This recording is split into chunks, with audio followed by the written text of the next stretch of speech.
Leadership isn't just about title or positions. It's about breaking barriers. It's about embracing transformation and creating a legacy that lasts. It's about how do you lead with heart and passion. I'm Dr. Shernette Grant, but you can call me Dr. G. I help bold, visionary leaders turn challenges into powerful, everyday opportunities for growth. Are you ready to lead differently? Watch this episode now and be sure to subscribe and share Leadership Plus with Dr. G, available on all of your favorite streaming platforms. Let's lead differently and thrive together. All right. Hello, everyone. Welcome back to another episode of Leadership Plus with Dr. G. This is a podcast where we keep it real about what it takes to lead, grow, and inspire others to be their absolute best. And I get to be your host. Thank you for joining me. Of course, I would be remiss if I did not remind you to go back and check out all the other previous episodes. Make sure you like, subscribe, and most importantly, I ask that you share with somebody in your network and somebody you know that can benefit from these insights. All right, with that said, today we have a very special guest with us. And in a minute, I'm going to have her introduce herself and talk all about her amazingness.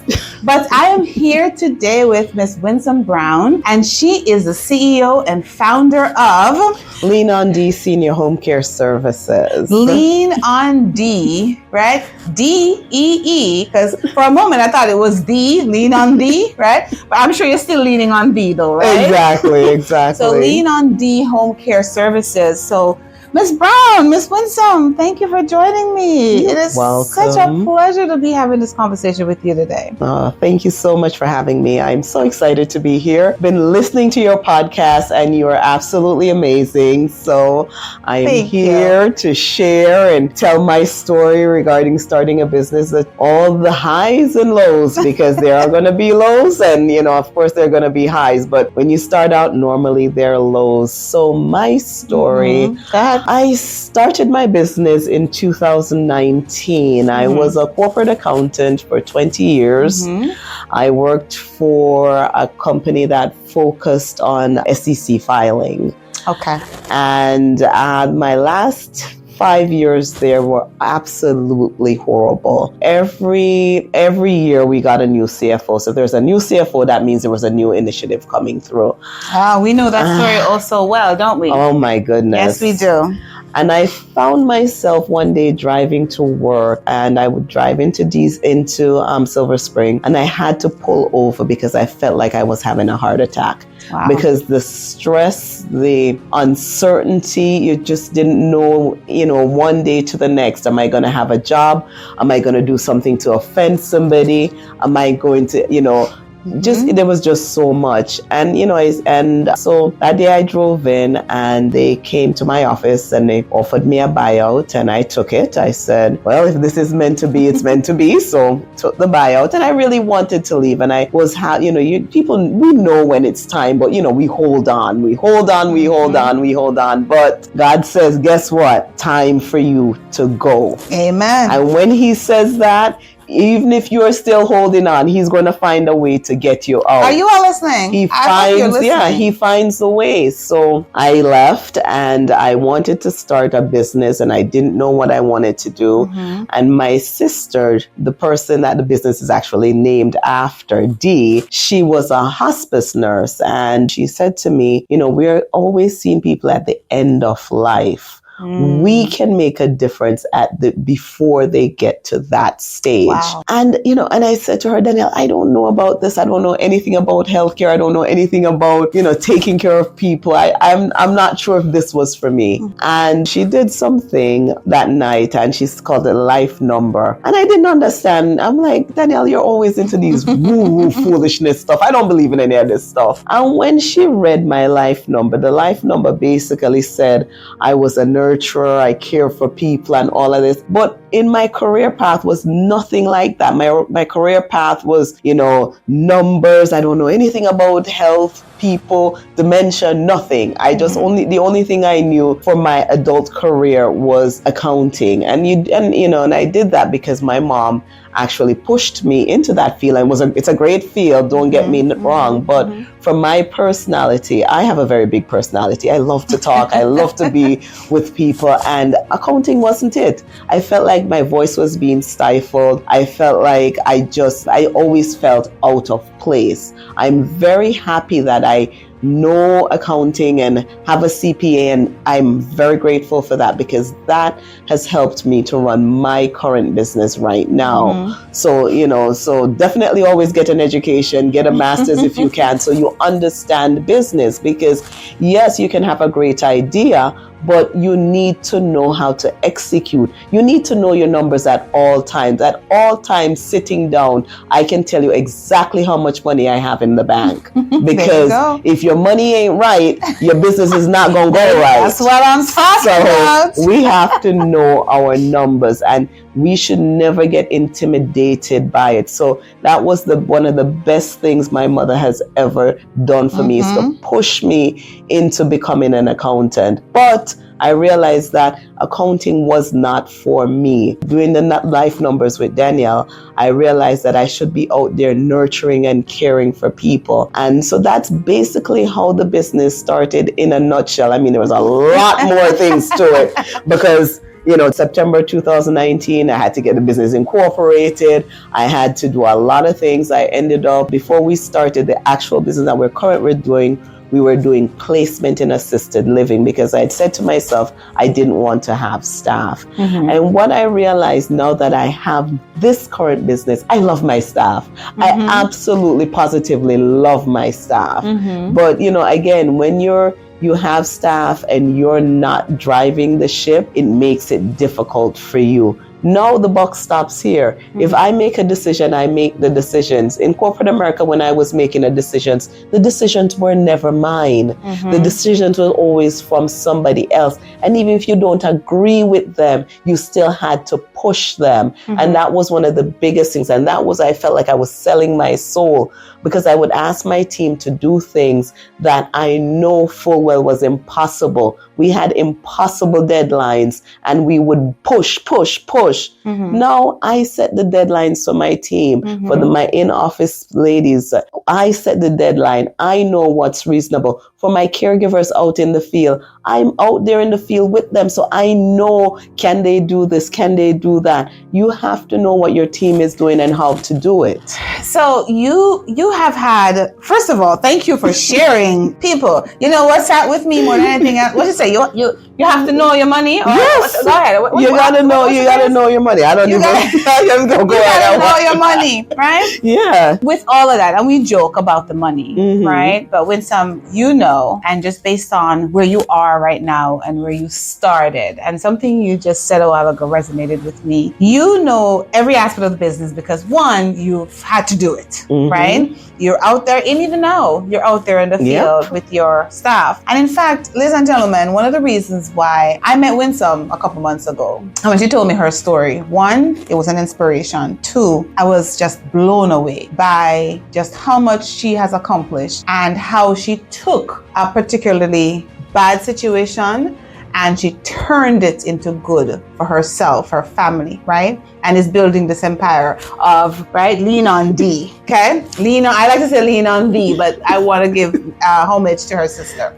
So we talked and I was just so impressed and blown away. Then we had another conversation and she was sharing with me about, and I want you to tell the story because even in the space you're in right now, your style of leadership, you're very inclusive. I called you yesterday and you're fussing at your people because they're bothering you and they're just barging in because that's the kind of relationship she has with her staff. So, and I could hear the love in how the conversations went. But the moment I knew I had to have her on was when you were telling me the story of one of your staff members who was on a job. We won't go into the details, right? Because I know you have to respect privacy. And her car broke down or something. Yeah.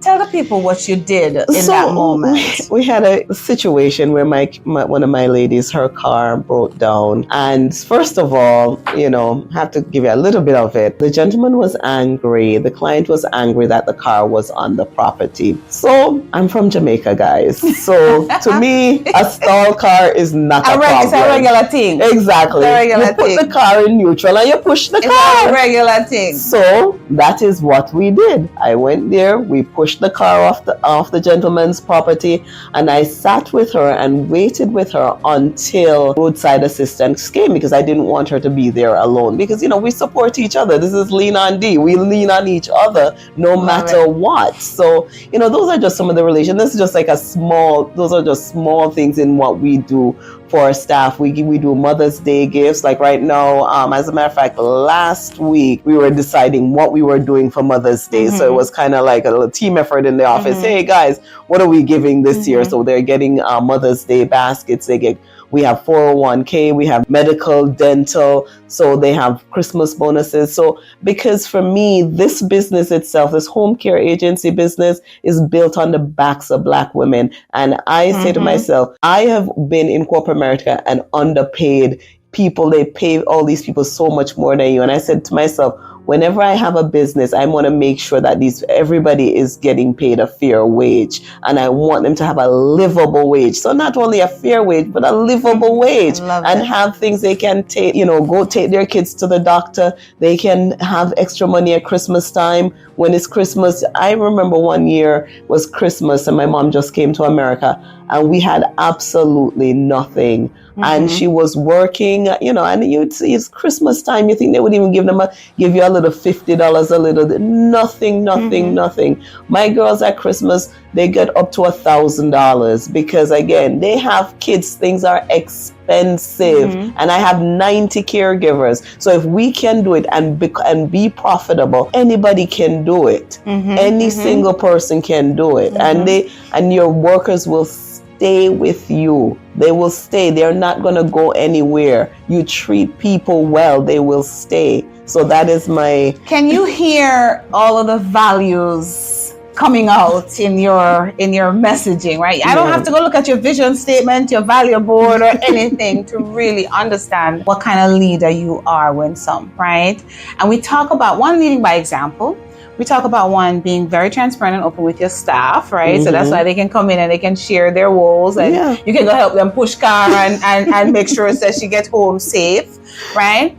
It's you making sure that you're in touch with what's happening with them outside of the office, because that also impacts the work. Of course. And I'm so glad you mentioned, because folks may be listening and they might be thinking, you're running a mini operation here. You have 90 caregivers. Yes. 90 caregivers. You've been in business about 4 or 5 years? 4 years? 4 years. 4 years, right? So your business has grown exponentially in a very short time. Yes. And besides the fact that I can tell you grind, you work, it's what you do. Yeah. Talk to us about, and you mentioned it a little bit, because one of the things that we try to help people understand is that one, when the door closes, it just means that another is about to open, right? Or sometimes when the window closes, is that door about to open? Or if the door and the window close, the rooftop is about to blow off, right? That's how me look on it, right? See the Jamaican in us exactly. Coming, the rooftop is about to blow off. But I know that there had to be some challenges, because as small, at the time, you think about yourself as a small business owner, you're trying to be CFO. And you mentioned, thanks to mommy who pushed you into CFO, into finance and all of that. So you came with that expertise. But you were CEO, you were CFO, you were CIT, you were every single suite. You by yourself was the C-suite. Exactly. Right? It was Winsome, the C-suite. I know that had to be challenging. And even now, as you're working through some of, you're continuing to grow your business, talk to us about some of the challenges you faced as a leader and as a business owner, trying to wear all of those hats, right? Because sometimes, it doesn't even mean you have to have full-time staff in there, because you can always meet those needs through, consultation or part-time, fractionals in terms of positions. Talk to us about some of the challenges you faced. Oh my goodness. And how you overcame some of those. So, there were so many. But yeah, so the first thing was really just trying to figure out basic. who am I selling my services to?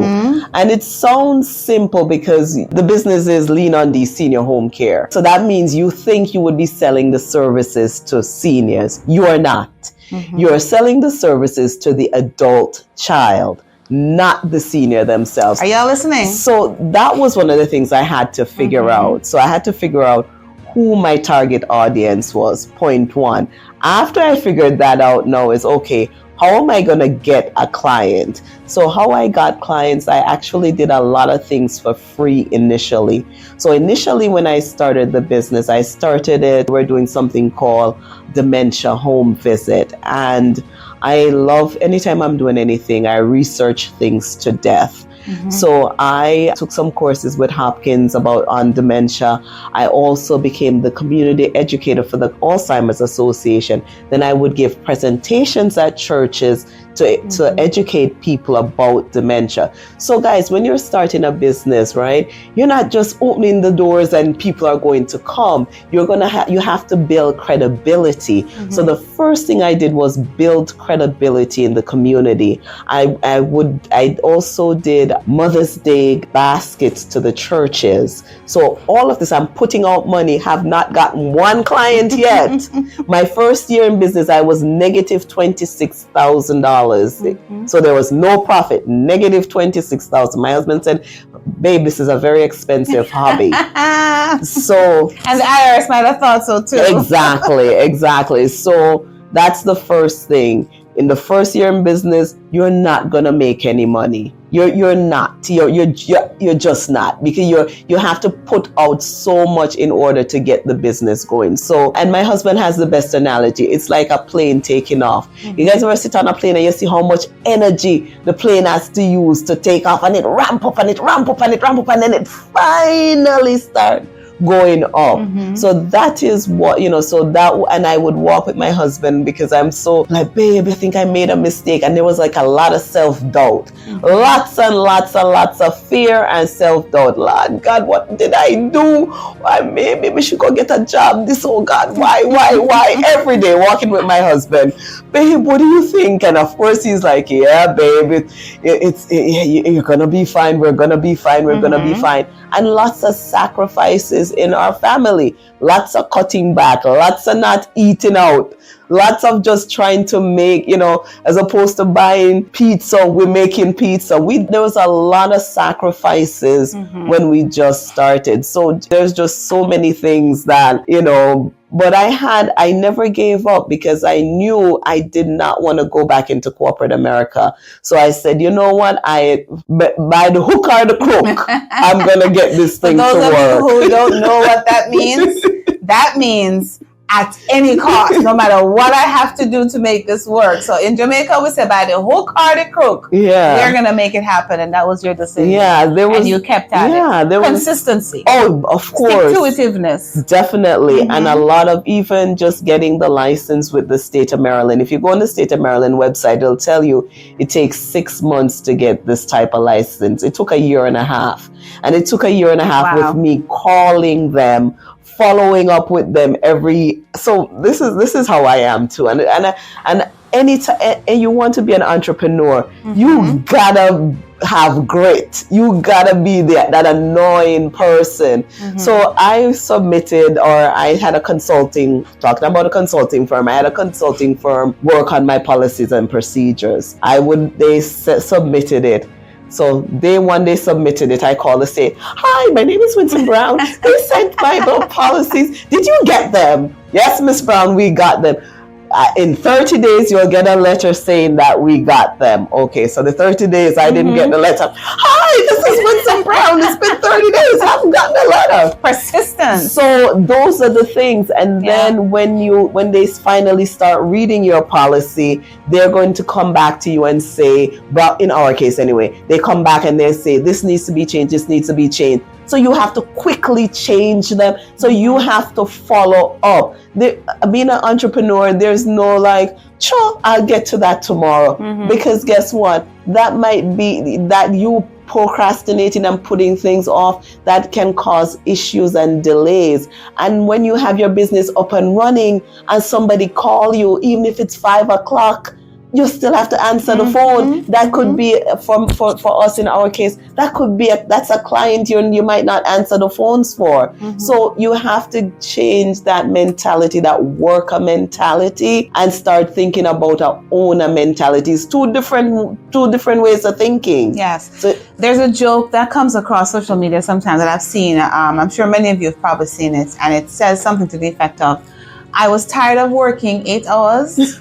So I quit my job and decided I was going to be a self-employed entrepreneur. And now I work 24 hours, yes. Right? Now, this is real talk. We're talking real talk, right? Yeah, exactly. And real talk. And because you've been there. And what I love about, and Winsome's story is similar to a lot of people's. There are others who have done, kind of gone through the same journey, but they don't talk about it. You see them and it looks glamorous, and, people see them doing them thing and they think that they got to where they got to overnight and they didn't have to put the work in. It's not a glamorous place to be, but the rewards, I'm sure, are there. The rewards are there. The rewards are amazing, absolutely amazing. I just, the financial security of my family, never in my life have I been in a situation where I don't have to even think about money. And that is the greatest feeling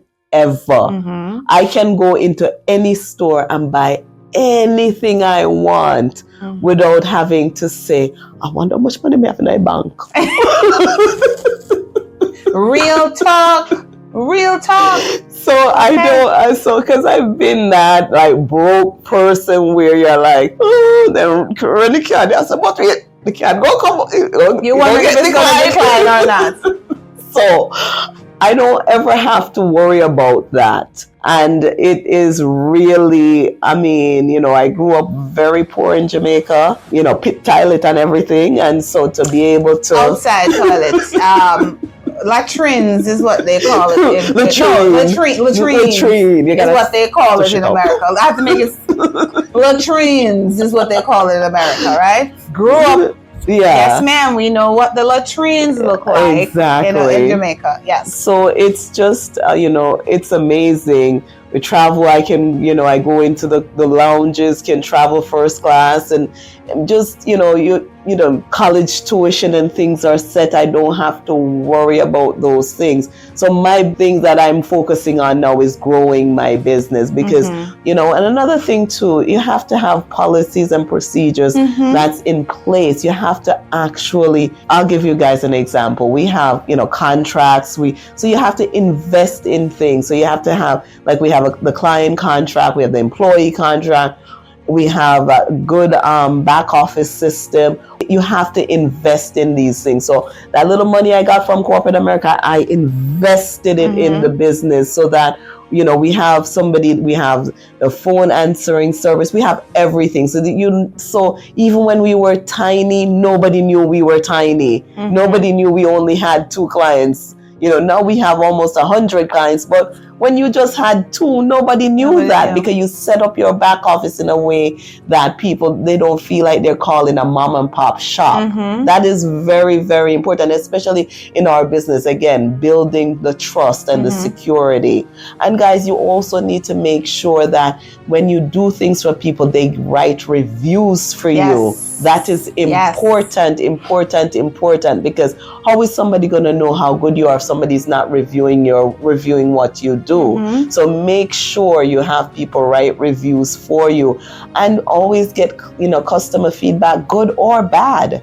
Because one of the things that I always say to my staff in here is a measure of a good business is when things are going bad. When a caregiver misses a shift, how quickly can we get somebody else there? Things like that. So that's why we have procedures in place that we can, if something goes wrong, we can pivot quickly and fix things. Because in no business, things are going to go right 100% of the time. You should always plan that things are going to go wrong. Right. So, but that's amazing. Yeah. That's amazing. That's awesome. That's awesome. Are you inspired? Because I know Every time I talk to this woman, I get super extra inspired. If I can be more inspired.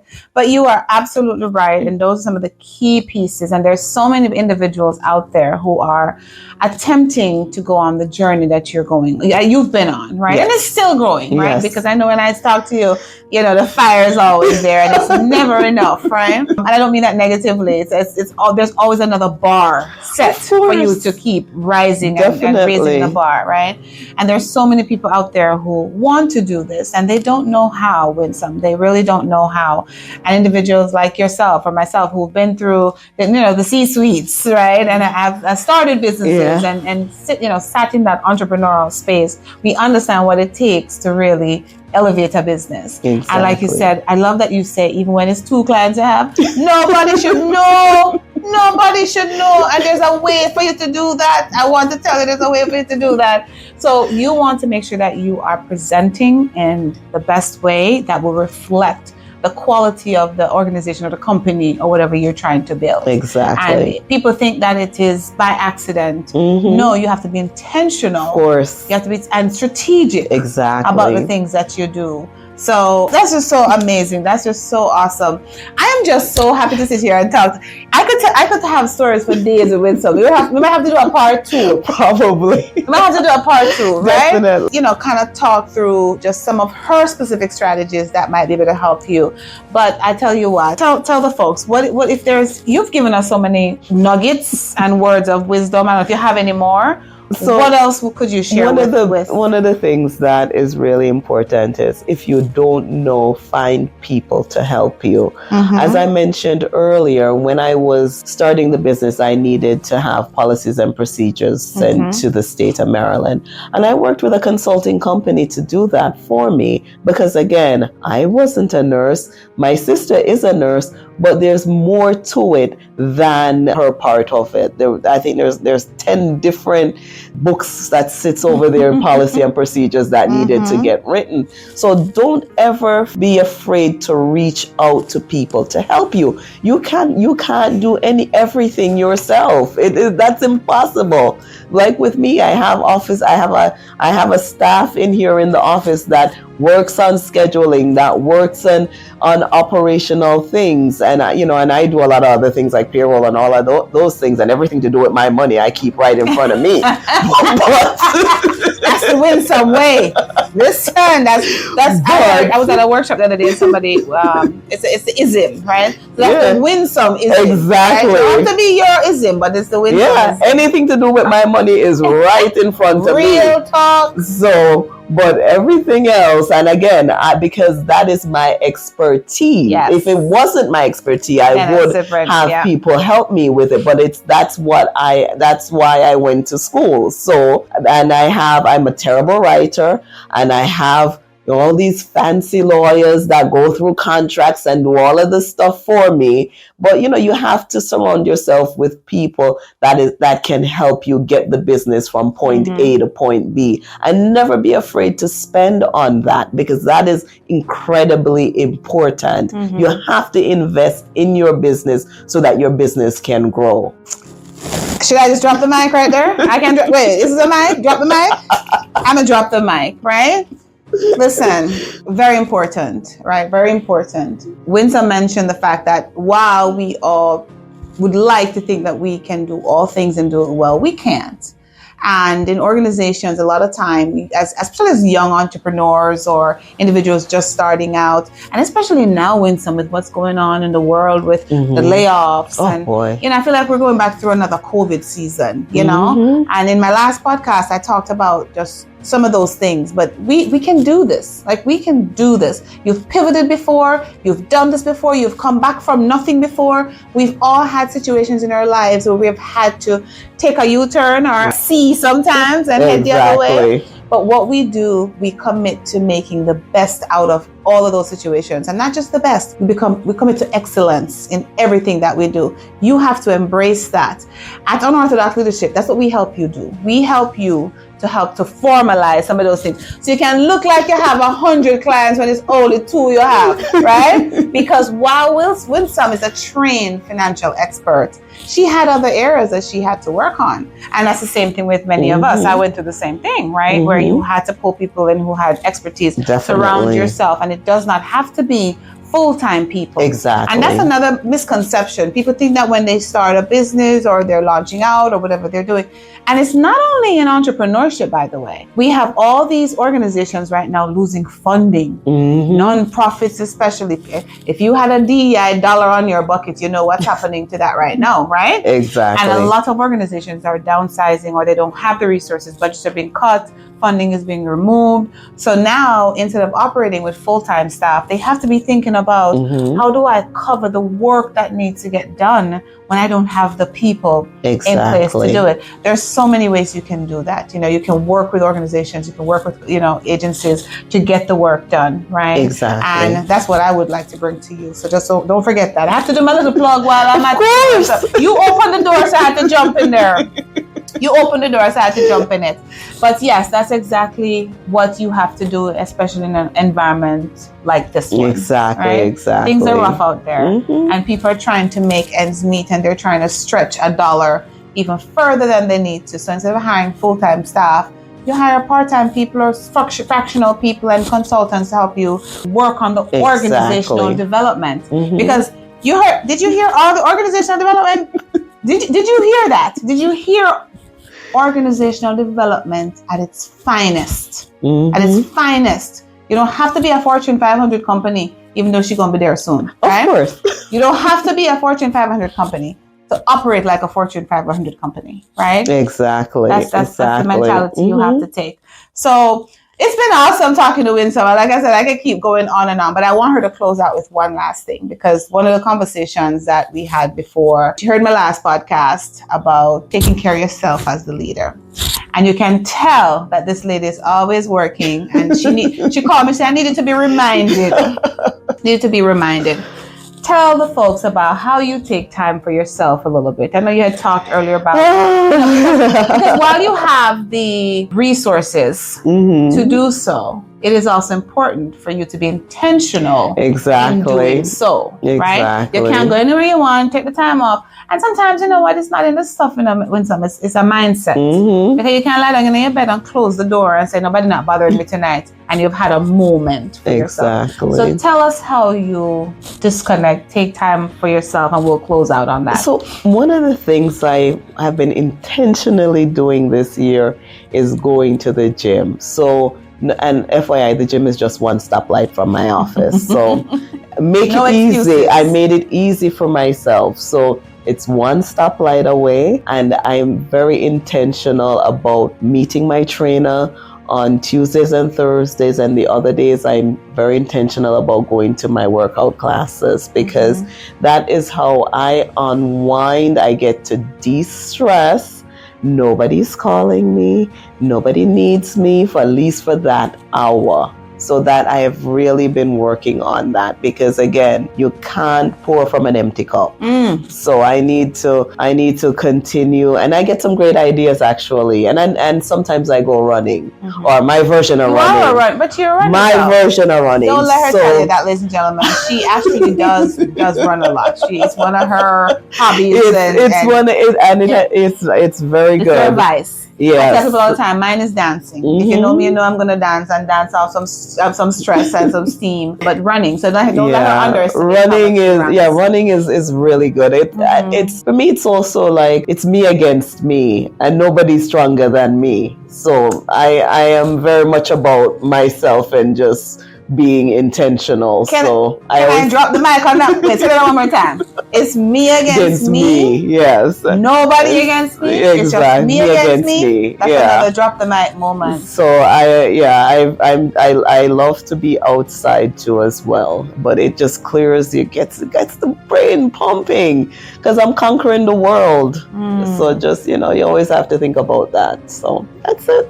That's what I do. Awesome. That's awesome. That's awesome. That's awesome.